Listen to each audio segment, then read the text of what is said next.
अस्सलामुअलैकुम जी। सरदार भगत सिंह ने जिस प्राइमरी स्कूल में तालीम हासिल की, ये उसका हिस्सा है। यहाँ वो पढ़ते रहे हैं।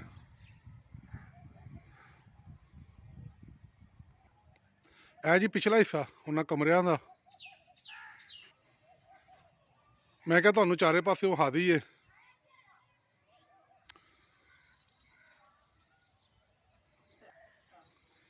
अब अंदर चलते हैं जी। वही पुराने गार्डर तो वही पुराने बाले, वही पुरानी बिल्डिंग। ए जी वो बारी, वो कमरा जिथे सरदार भगत सिंह ने प्राइमरी की तलीम हासिल की थी। नाल दा कमरा उंज ते उंज ही महफूज रखे।